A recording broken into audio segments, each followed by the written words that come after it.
দেশের আবহাওয়ায় আবারও বড় পরিবর্তনের আভাস দিয়েছে আবহাওয়া অধিদপ্তর। আগামী টানা 5 দিন দেশের বিভিন্ন অঞ্চলে ঝড় বৃষ্টি ও বজ্রপাতের সম্ভাবনা রয়েছে। একই সঙ্গে দেশের অভ্যন্তরীণ নদীবন্দরগুলোকে দেখাতে বলা হয়েছে 1 নম্বর সতর্ক সংকেত।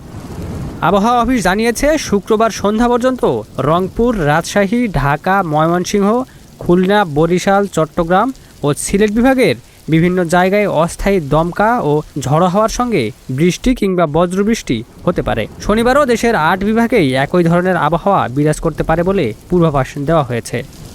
রোববার রাজশাহী, ঢাকা ও খুলনা বিভাগের কিছু কিছু এলাকায় বৃষ্টির সম্ভাবনা বেশি থাকলেও অন্য বিভাগগুলোতেও বিচ্ছিন্নভাবে বৃষ্টি হতে পারে।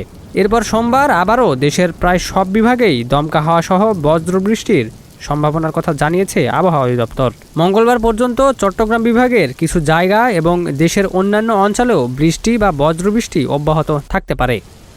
এদিকে তাপমাত্রাও বেশ উঁচুতে রয়েছে। বৃহস্পতিবার দেশের সর্বোচ্চ তাপমাত্রা রেকর্ড করা হয়েছে চাঁদপুর ও যশোরে 34.8 ডিগ্রি সেলসিয়াস।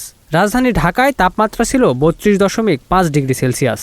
অন্যদিকে গত 24 ঘন্টায় সবচেয়ে বেশি বৃষ্টিপাত হয়েছে কিশোরগঞ্জের নিকলি এলাকায়। সেখানে রেকর্ড করা হয়েছে 52 মিলিমিটার বৃষ্টি। আবহাওয়ার এই পরিস্থিতিতে প্রয়োজন ছাড়া বাইরে বের না হওয়া, বজ্রপাতের সময় নিরাপদ স্থানে আশ্রয় নেওয়া এবং নদীপথে চলাচলে সতর্ক থাকার পরামর্শ দিয়েছে সংশ্লিষ্ট কর্তৃপক্ষ। Ikramuzzaman, news flash 71।